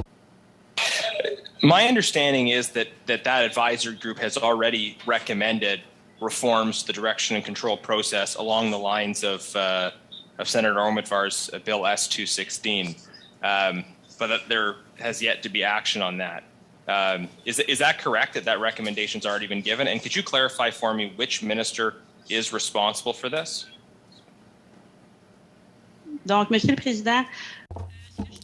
Mr. Chair, what I can tell you about that is that, as a matter of fact, the provisions that cause issues for charitable organizations come under the Income Tax Act and are being interpreted by Canada Revenue Agency. As a result, the department that is in charge of that is actually the Department of Finance and the Finance Minister, and if changes are to be made to the Income Tax Act, then Revenue Canada will interpret them and will issue guidelines for the sector. You're quite right that the member is quite right that the subcommittee on direction and control issued recommendations. Last year, Revenue Canada made changes to its guidelines in order to lessen the impact, or the requirements, I should say, on charitable organizations. Charitable organizations receive that positively. However, they want the government to take it further and continue to request changes to the Income Tax Act, as was expressed in the bill by the Senator. time allocation for a second. Just from the perspective of the interpreters, could we ask you to unplug your headset and plug it back in just to get a better quality of sound, if that's possible? And then we'll resume once you've done that.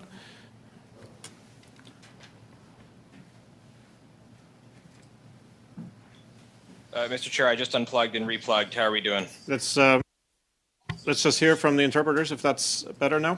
1 second. Can you say a bit more?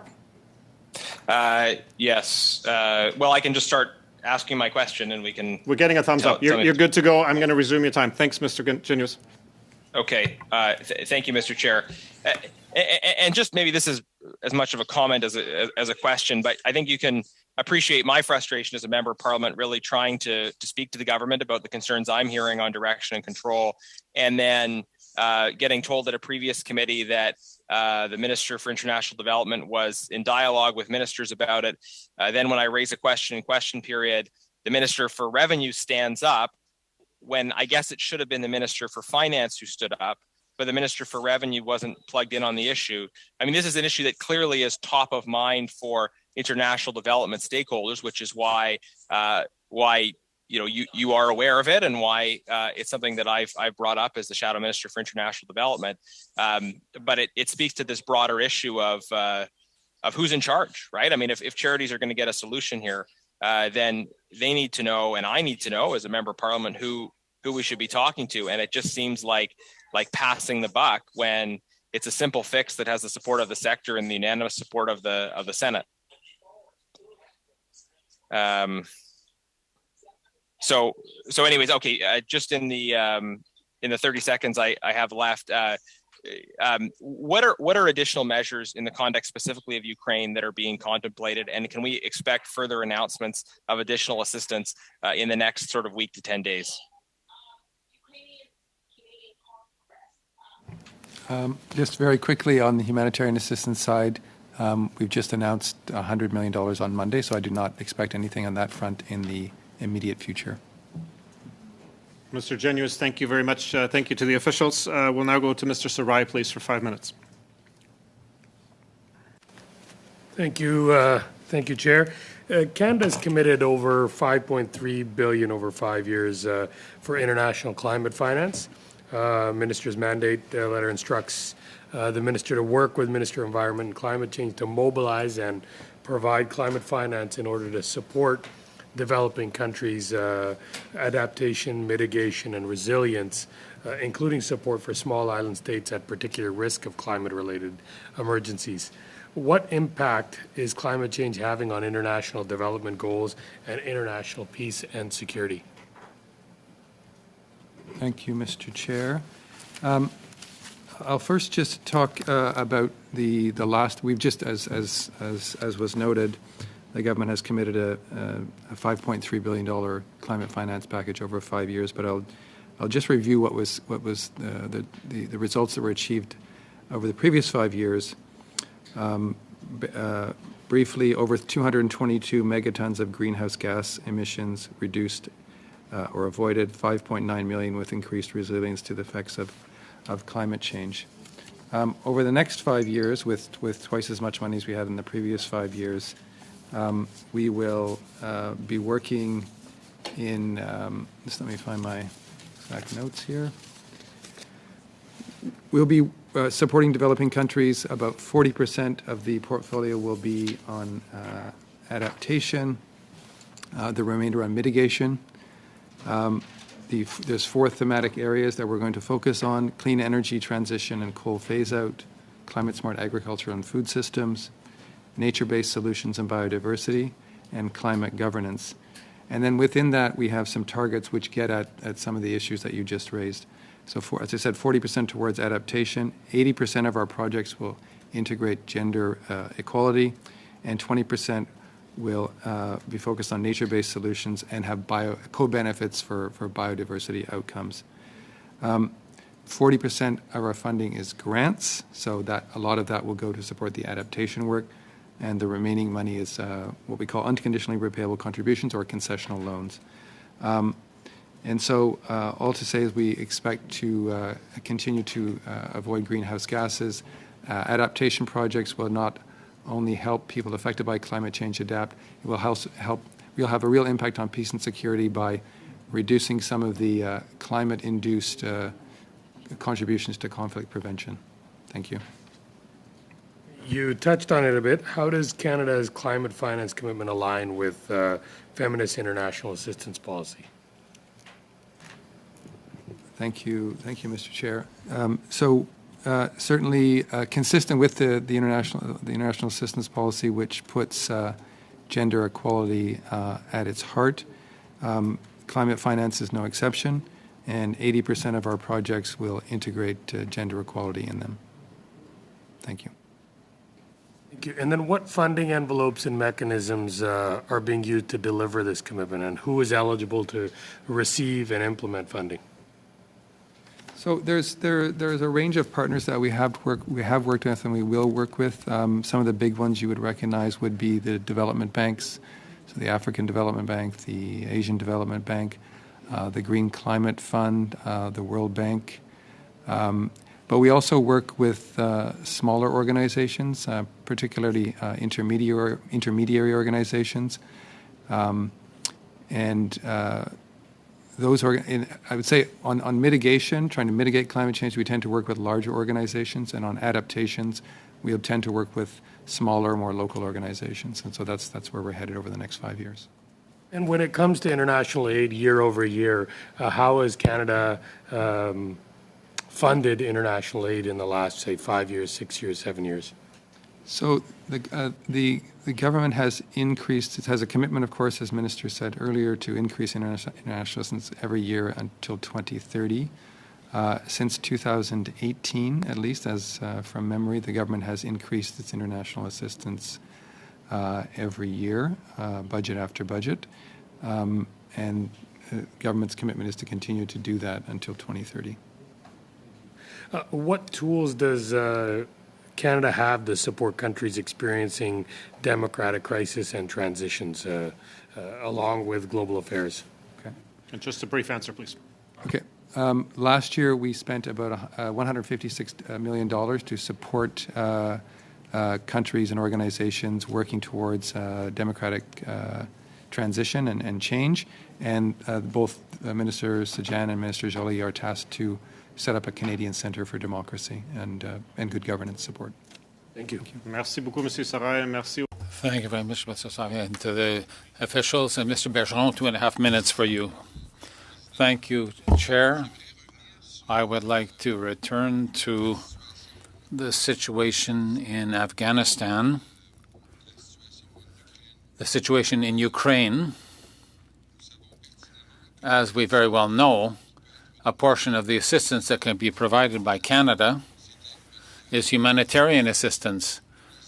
And this raises all the issues of bringing this assistance through on the ground, and all the issues I raised earlier regarding, in particular, Afghanistan, concerning the fear that organizations, community and charitable or humanitarian, rather, organizations in Canada have. But we know that in the case of both Afghanistan and Ukraine, this is done by welcoming people to our country. So what collaboration does your minister have with the immigration minister to coordinate in the case of these two aspects of assistance that Canada can provide in difficult situations such as that of Afghanistan and Ukraine? So both countries together, for your question. Yes, absolutely. Perhaps I'll turn over the floor, first of all, to Paul Topol on Afghanistan, and then Sandra on the Ukraine. Merci, Peter. Thank you. And thank you for the question, Chair. With IRCC in terms of trying to uphold the government's commitment with regards to ensuring 40,000 vulnerable Afghans are coming to Canada. At this point, since August 18th, over 8,000 Afghans have come to Canada, and there is already domestically under EIRCC's mandate a robust resettlement program in order to support these individuals. There are challenges in country in Afghanistan in order to move on the remaining portion of this electoral commitment. One of it is the criminal code that we have been discussed earlier, as well as the security situation in order to support these people. Monsieur Bergeron, c'est votre temps. Mr. Bergeron, it's your time. I'd like to put in, we'll give you the time to do that. Madame McArdle, perhaps on Mais, Ukraine. ouais, écoute, Monsieur le Président. Chair, I would simply like to say that we work together closely with immigration, of course. In terms of refugee programs, we're less advanced than some other countries where the conflict has already lasted a longer time. But in fact, I can assure you that we coordinate through a number of departments in order to respond to the situation in Ukraine, both to support Ukrainians within the country and outside the country, or with the Department of Finance, among other things, for sanctions. So let us say that everything is connected and we're responding. Thank you very much. Thank you, Mr. Bergeron, and thank you to the officials. Loud for 2.5 minutes. Please go ahead. I just wanted to ask further on what my colleague had started asking about regarding democratic crises and transitions, and I understand that 156 million or so has already been contributed. Then you started to very briefly talk about the committee. I wonder if you could elaborate more on that committee and what it's done so far. So I would start by saying that Canada has supported democratic development around the world for decades through its international assistance. In this mandate letter, the government has committed to establishing a center dedicated to promoting peace, human rights, democracy, and inclusive governance. Minister Joly is leading the work. Minister Sajjan will assist her. I know that my colleagues in the department who lead on this file are working closely with civil society to consult them to understand better the role that civil society can play and what the needs are on the ground. And yeah, I think I would stop there. Okay. How does Canada ensure a whole-of-government response to such situations with respect to its diplomatic, development, trade, and finance and security policies? One of the benefits of having an integrated department, I mean, some years ago, 2013, the department was amalgamated with the former CEDA. The development agency was integrated into foreign affairs and trade. And so that has enabled us to, in our departmental structures, reflect that now. So my colleagues who run geographic branches, for example, they have responsibility for development, for trade and diplomacy, all in one area. So that allows them to develop strategic plans both for countries and regions to ensure that all those aspects are brought together to have the most impact on the ground, and also to better advance Canada's interests. Just one final quick question. What lessons have been learned from past cases, such as the 2011 Arab Spring? Well, I'm sure we all have some views on that, but I'll perhaps start with Sandra, who's the Assistant Deputy Minister for the Middle East. If we can do a condensed answer, that would be appreciated, just in the interest of time. But thank you. Very interesting question. Look, I think there's a wide range of issues that were learned from the Arab Spring. You could pick any number of them, but I think what you're getting at is that when there's a region in crisis, we need to bring our full toolkit to bear to respond to it, and that in line with our feminist international assistance and feminist foreign policies, we need to put women at the center of it. That's certainly among the many things that we learned from the Arab Spring. Thank you very much, Ms. Idlout, and thank you to the officials. We'll now go to Mr. Morantz, please, for 5 minutes. Thank you, Mr. Chair. I'd like to return to the issue of the issues facing charities that I was discussing earlier with the minister and that my colleague, Mr. Genuis, was speaking of. In my discussions with charitable organizations, for example, Imagine Canada, one of their chief complaints is that there's no home in government for charities. And so when charities come to government to lobby government for changes, they often get the runaround. They don't know where to go. The department that deals, for example, with international assistance doesn't deal with changes to the Income Tax Act. The Minister of National Revenue doesn't necessarily understand the needs and problems that charities face.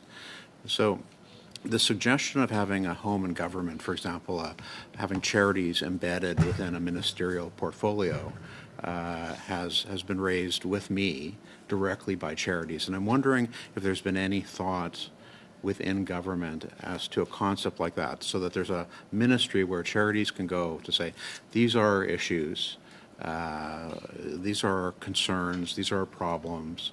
What is it that we can do to solve them instead of getting the runaround? And it's not just them, it's, as Mr. Genuis said, it's us in Parliament. When we ask the Minister of National Revenue about Bill C-216, and from all appearances, she doesn't know about the issue. So you can see where the frustration lies, and I would really like to see this problem solved so that charities can work with government to improve the services they provide, because at the end of the day, it's not just, it's when the charities are suffering, real people around in Canada and around the world are suffering. So I'd like your view on that position. I could take a brief answer, Mr. Chair. It'll probably be overly bureaucratic, which is to say that our responsibility is really to the partners and recipient organizations we work with, which is whether Canadian or international. And certainly with respect to Canadian organizations, we pass on any concerns that they have on such issues. But as to where responsibility is or should lie, that's really outside my bailiwick. I raised the question really more to make the point, but maybe I'm actually going to ask a question with the mandate letter. Just to get it on the record, what is Canada's total aid budget in dollars as a percentage of gross national income? I'm going to flip to the exact number because I want to make sure I give you the exact number. As I'm looking for that, I believe our expenditure in international assistance this year will be about $7.5 billion. So just, Mr. Chair, give me 30 seconds. I believe, I'll just tell you the actual fact. I'm having trouble locating, but I believe it's about 0.31. Okay, so 0.31, 7.5 billion, okay. By how much will Canada be increasing its development assistance budget each year between now and 2030? Well, that's a decision that the government makes each year in the budget. Okay. And will the increase be reflected in absolute terms or as a percentage of Canada's economy? It has typically been an absolute number. Okay. And which UN Sustainable Development Goals are on track and off track, and how does Canada's funding reflect an assessment of those needs and gaps? Prior to COVID, most, and I would say perhaps all, SDGs were on track. Since the pandemic, many of them, and again possibly all of them, are off track. So it will require renewed focus and investment, both from Canada and others. Okay, and just to turn to vaccines for a second, it appears that Canada is giving vaccines out through the COVAX facility, but also through bilateral arrangements. And I'm wondering why it is happening through both of those streams. Why not just through COVAX? It's really only happened in the instance that was raised earlier, where we've done it directly bilaterally, and that was primarily because we had doses on soil that had a very an expiration date that was very soon, and so that was really the only alternative we had at that point. The rest goes through COVAX. How much more time? That's spot on, Mr. Morantz. Thanks very much. Thank you to the officials. And Ms. Vandenbelt, please, for 5 minutes. Well, thank you very much, and it's a pleasure to be, at least for today, back on this committee. When I was on this committee in 2019, we did a study on democracy and Canada's democratic promotion of democracy around the world, and there was a consensus report of all parties at that time that spoke about the need for Canada to really have a clearinghouse for all of the expertise that we have on democracy. We know that Canadians are all over the world in intergovernmental institutions and NGOs doing incredible work and are trusted doing work on pluralistic and inclusive democratic governance, work on federalism, work on parliamentary strengthening, and to have an institute, which you've referred to and some of my colleagues have asked about, that would provide that kind of ecosystem, that kind of clearinghouse for expertise, that kind of perhaps even being able to support the NGOs and the ecosystem of NGOs in this field. And if I could just ask where that is at, where that stands, and how you see that moving ahead. So unfortunately, none of our colleagues who work on that are here today, but I can say that I know that consultations have been undertaken and it's well advanced in planning. Thank you. I appreciate that. And the other piece of that is that we know that Canadian civil society and Canadian NGOs do exceptional work, have real relationships on the ground. They are the ones that are working with local partners. They understand very well what the needs are in various different regions around the world. So what are we doing in order to create and support those Canadian civil society organizations that are on the ground, that are doing the work, and again to make sure that we're allowing for knowledge creation and sharing between organizations, but also that we're supporting those civil society organizations, so we do have that full broad ecosystem of Canadian NGOs doing this work. Okay, I'll just make a brief comment and then perhaps ask Caroline if she wants to add on Canadian organizations. So certainly you're absolutely right. That many Canadian organizations, we work with them on the ground, in missions all around the world because of their expertise, and they've made significant contributions. I think going forward with the center, I expect there will be some opportunity for further work with those organizations, and perhaps I'll ask Caroline to add in anything she has. Yes, thank you. That's absolutely true. We have a very vibrant set of network of Canadian NGOs that have expertise, knowledge, and resources that we work hard to bring to bear in international development.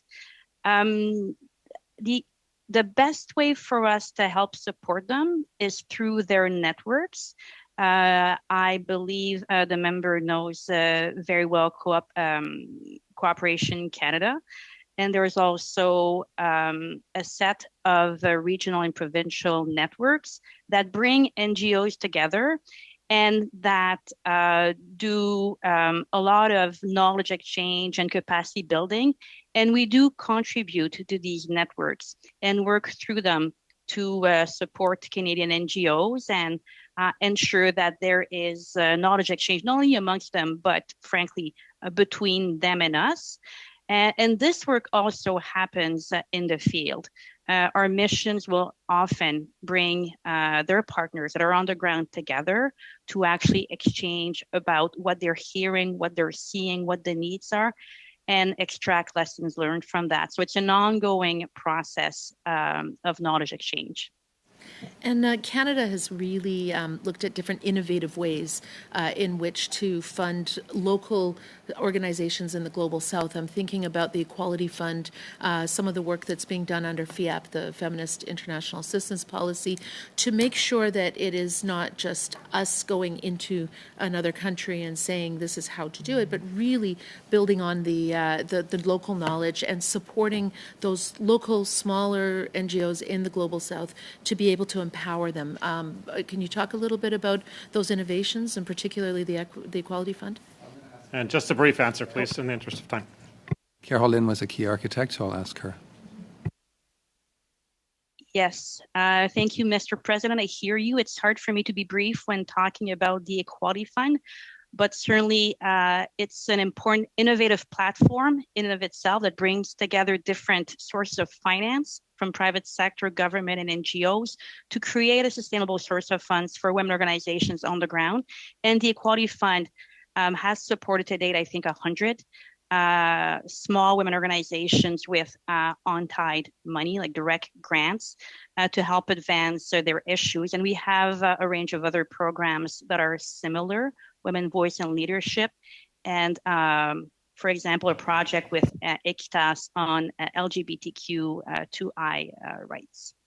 Merci beaucoup, Madame Van. Thank you very much, Ms. Vandenberg. Thank you to the officials. Today, collectively, I'd like to thank Minister Sajjan and his team of senior officials for being with us this afternoon. C'est toujours un plaisir de... It's always a pleasure to welcome you to the committee. Thank you for your service and for your testimony this afternoon. Safe travels, have productive constituency weeks, and we stand adjourned until our next meeting. Merci beaucoup. Thank you very much.